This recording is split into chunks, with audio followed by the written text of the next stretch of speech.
And once again, we have Ms. Sylvia Lemus from the County of Sonoma. Thank you, as always, for coming back. We've been collaborating with the County of Sonoma to provide information about COVID, the fires, vaccination, all of that information for about 2 years between KBBF Bilingual Radio, Líderes del Futuro, and the County of Sonoma.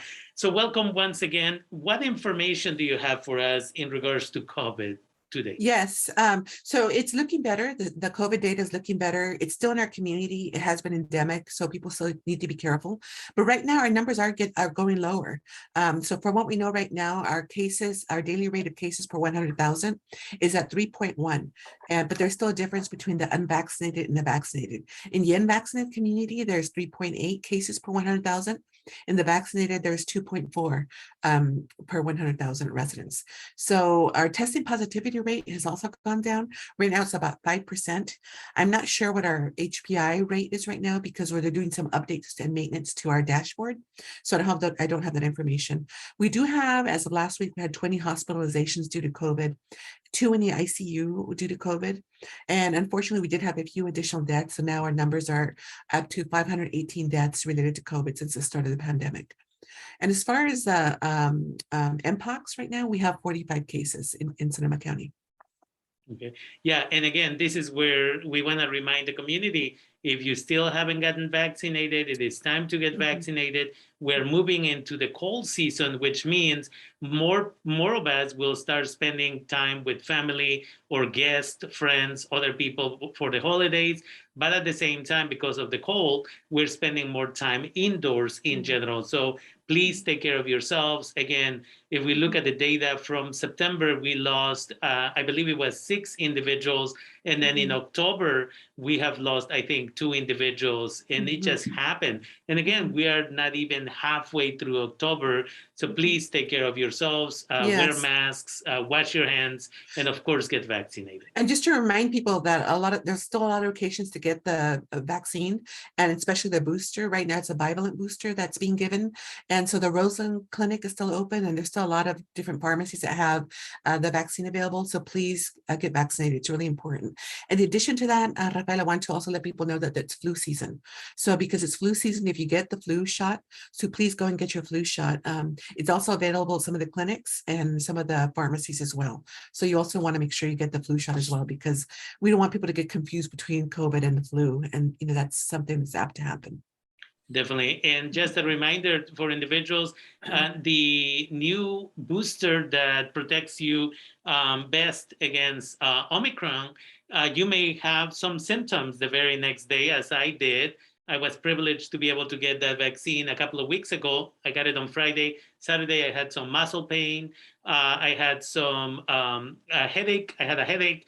And then by Sunday, I was doing well and I felt good. In fact, the fact that I had all those symptoms as a result of the vaccine made me feel good, because it's obvious that the body was responding to it and was creating antibodies in case at some point I may end up getting Omicron. The hope is that I will not be affected as I would if I didn't have that booster. So I'm grateful, and I invite the community in general to be able to get that booster. And if you haven't gotten the single shot of COVID, this is the time. Please protect your families. Again, we continue to have people who pass on as a result of COVID, and there's many reasons for it, but the best defense is washing your hands again, wearing a mask, and then, again, getting that vaccine. Thank you. And I also want to share, Rafael, if I can, some press releases that were released within the last week with some information I think is important for the public to know. Definitely. Okay, so one of the things is that the county has also worked out an agreement to extend fare-free public transit for college students, and this is through July of 2024. So this is for college students, Sonoma State, Santa Rosa Junior College, to be able to use the bus for free, and it includes local routes 28 and 32 that serve the areas of Guerneville, Monterey, Occidental, and Sonoma, and also fare-free routes include Route 66 in Windsor, 67 in Hillsburg, 24 in Sebastopol, 68 in Cloverdale, and routes 10, 12, and 14 in Cloverdale, in Cotati and Roanoke Park. So this is a really positive thing that students can ride the bus for free until July of 2024. Definitely, again, with the cost of gas at this moment, riding that bus, it's just about planning. And the more people ride the bus, the more we can negotiate in regards to keeping that service for free. And to students from Santa Rosa Junior College, we just want to remind you, Santa Rosa Junior College was one of 3 community colleges in Northern California chosen for a special study that allows you to use the bus for free also in the train that takes you from Sonoma County to Marin County and vice versa. Also, if you're in San Francisco, you can use the Muni for free. You can use the BART for free. You can use all of that system for free. And I believe the program will be at least for 1 year. And they're trying to assess, again, how do we help ourselves by protecting the environment by eliminating the use of vehicles. So please keep that in mind. If you're a student at Santa Rosa Junior College, go to Bertolini Hall and inquire about getting that free pass to be able to travel all throughout the diverse counties in Northern California and the Bay Area for free. Thank you. Another thing I want to share is also changes to the wildfire camera system. So the wildfire camera system, they're out in the mountains and remote areas, and they help us to detect wildfires when it starts, so we can help with evacuation or just kind of putting them out. And so that system has changed. It used to be Alert Wildfire, and now we have in California, Alert California. So it's a new system for California, and it can be accessed and viewed by going to www.alertca.live www.alertca.live. And there you can see the cameras all throughout California. And depending on the region, when you log in, it'll show you the cameras in our region, which is really helpful. And there are, I think, I don't know how many, maybe over 900 cameras throughout the state. There's 36 cameras here in Sonoma County that support Sonoma County. And when the transition happened, there was 2 cameras that we went to alert the public that they were having some problems with the transmission uploading those 2 cameras. And so they are working on it, but they've assured us that there's other cameras in the area that also have a range of those areas where those cameras normally would cover. So that's something we also want to let the public know about that. And that's www.alertca.live. And that's where people can go on there when they're not sure. And they can see wildfires as they start and as they grow, and that's used by firefighters and our emergency systems here in California. Definitely, and it's just important for us. Maybe you hear that there is a fire in the area of Hillsburg, let's say. You can go to that website and you can check out directly in those cameras. You'll be able to get a better assessment. Is it close to your family? Is it not close to your family? And as a result of that, make the appropriate plan. So this is important. This is your government being transparent. Keep that in mind. Thank you. And then voter information. I wanted to share an update on voter information. So the voter information guides and the vote by mail ballots were mailed out to voters no later than Monday of this week. And also the last day to register for people that have not registered is 15 days before the election day, which election day is on November 8th. And so we just want to make sure that people that haven't registered, that they go ahead and please register. Voters, they can mail back their completed ballots with the postmark before or on election day. And they can also deliver them to one of the 24-hour official ballot drop boxes around the county, and they can drop them off there up to 8 o'clock on election day as well.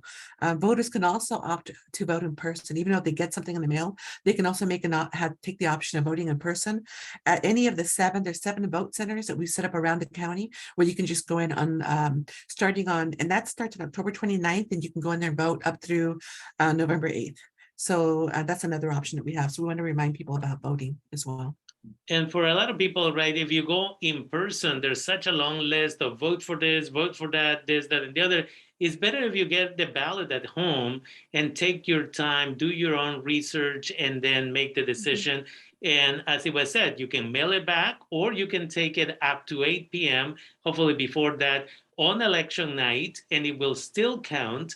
I typically take some students or other community members, and I give them a ride on the day of the voting to the county office where they accept this. You can do a drive-through and just drop it off there. So again, there's a lot of ways And this is the beauty, right? There's a lot of issues with California in general, but this is one of the most beautiful ways of participating for those of you who can participate. And for our community who is undocumented and cannot participate in voting, you have the power to influence other individuals by having conversations about what is the best way that other individuals can vote and help your own personal interests. So again, this is how it should work, and you're invited to participate. If you can legally vote because you're a U.S. citizen, please make sure to participate.